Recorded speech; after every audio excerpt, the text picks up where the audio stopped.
Assalamualaikum warahmatullahi wabarakatuh. Halo teman-teman semuanya, bertemu lagi dengan Bunda. Hari ini hari Rabu, 17 Februari 2021. Selamat datang di kelas tematik. Hari ini kita masih belajar di tema 7, indahnya keragaman di negeriku, subtema 3, indahnya persatuan dan kesatuan di negeriku. Dan hari ini kita masuk di pembelajaran 3 ya teman-teman. Yuk kita berdoa sebelum memulai pembelajaran hari ini. Bismillahirrohmanirrohim. Rabbi zidni ilma warzuqni fahma. Ya Allah, tambahkanlah ilmuku dan pertinggilah kecerdasanku. Tujuan pembelajaran hari ini yang pertama, melalui penjelasan guru mengenai keragaman ekonomi, siswa dapat mengidentifikasi jenis usaha dalam kegiatan ekonomi dengan baik. Tujuan yang kedua, dengan mengidentifikasi kegiatan ekonomi, siswa dapat menganalisis hubungan ekonomi dengan kondisi geografis dengan baik. Dan materi pembelajarannya apa ya kira-kira teman-teman? Yang pertama yaitu keragaman ekonomi dan hubungan kegiatan ekonomi dengan kondisi geografis. Kita masuk materi yang pertama, mengenai keragaman ekonomi. Apa sih teman-teman keragaman ekonomi itu? Oke, keragaman ekonomi atau usaha adalah kondisi di mana pelaku ekonomi memiliki jenis usaha serta kegiatan ekonomi yang berbeda-beda. Lalu mengapa ekonomi setiap orang beragam? Jadi, secara sederhana, keragaman ekonomi terjadi karena kemampuan manusia berbeda-beda dalam mengelola produksi dan konsumsi sumber daya alam.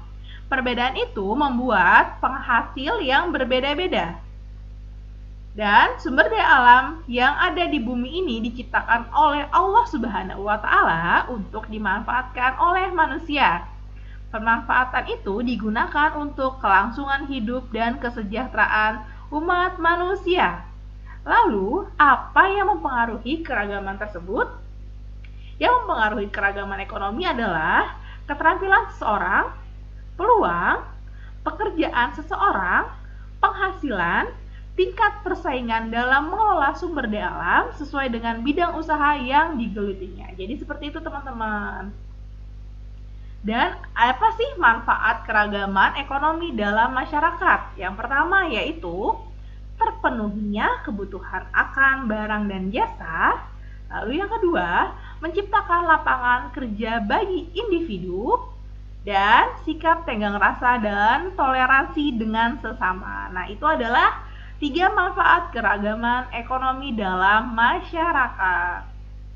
Nah, di sini ada jenis-jenis usaha bidang ekonomi. Ada 4 nih teman-teman, yaitu yang pertama bidang usaha ekstraktif. Dan yang kedua yaitu bidang usaha industri.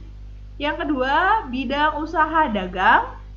Dan yang keempat bidang usaha jasa. Kita bahas satu-satu yuk teman-teman.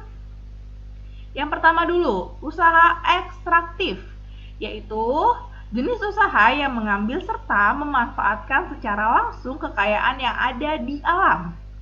Contohnya, nelayan menangkap ikan di laut, lalu ada petani, lalu ada perkebunan, dan ada peternakan, juga ada penambangan pasir. Nah, itu adalah usaha bidang ekstraktif. Lalu yang kedua, bidang usaha industri, yaitu jenis usaha yang menghasilkan produk atau barang ataupun hanya mengelola bahan mentah menjadi barang setengah jadi. Contohnya itu di sini ada pengrajin rotan. Dia bisa membuat bangku, bisa membuat meja, dan membuat berbagai jenis kerajinan rotan. Lalu yaitu pengrajin kulit, bisa membuat sendal, sepatu, tas, dan dompet dan sebagainya. Lalu yang ketiga yaitu usaha dagang, yaitu usaha di mana pelakunya menjual komoditas tertentu. Usaha bidang ini sudah tentu banyak di lingkungan masyarakat. Nah, contohnya seperti ini teman-teman. Pedagang sayur dan pedagang kelontongan. Bisa juga pedagang-pedagang warung-warung kelontongan yang di dekat rumah teman-teman. Oke, lalu yang keempat yaitu usaha jasa, yaitu sektor yang fokus pada pelayanan terhadap konsumen. Profesi terkait seperti yaitu ada dokter, lalu ada guru, lalu ada polisi, dan ada supir, dan masih banyak lagi usaha jasa lainnya. Lalu kita masuk materi yang kedua, yaitu mengenai hubungan kegiatan ekonomi dengan kondisi geografis. Nah, pengaruh kebudayaan di Indonesia dapat menjadi sesuatu kekuatan dan kesempatan bagi perkembangan perekonomian kita bersama. Indonesia memang banyak menghasilkan kekayaan alam. Kondisi geografis Indonesia sangatlah beragam. Ada yang berupa dataran tinggi, ada dataran rendah, pegunungan, pantai, dan juga ada perkotaan. Keadaan geografis Indonesia yang beragam ini ternyata memiliki pengaruh terhadap mata pencaharian penduduknya, teman-teman. Penduduk yang tinggal di daratan tinggi akan memiliki mata pencaharian yang berbeda dengan penduduk yang tinggal di dekat pantai. Nah, ini adalah contoh mata pencaharian penduduk di dataran tinggi. Yang pertama ada petani padi yang menghasilkan berupa padi. Lalu ada petani teh yang menghasilkan berupa teh. Betul, teman-teman. Lalu ada petani sawi, sayuran sawi yang menghasilkan berupa sawi. Oke, lalu ada mata pencaharian penduduk dataran rendah, yaitu ada peternak ayam menghasilkan berupa ayam dan telur.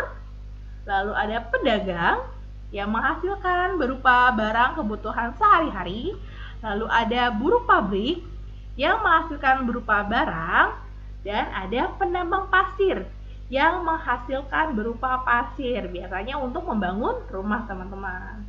Lalu yang ketiga, mata pencaharian penduduk pantai, yaitu nelayan, menghasilkan berupa ikan laut. Lalu ada petani garam menghasilkan berupa garam, dan ada petani tambak udang menghasilkan berupa udang. Nah, oke, sudah slide terakhir, teman-teman.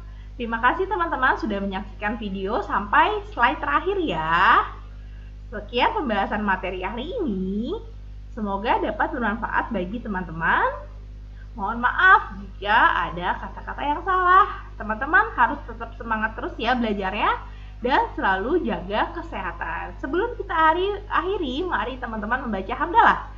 Alhamdulillahirabbil alamin. Bunda tutup ya teman-teman. Wassalamualaikum warahmatullahi wabarakatuh.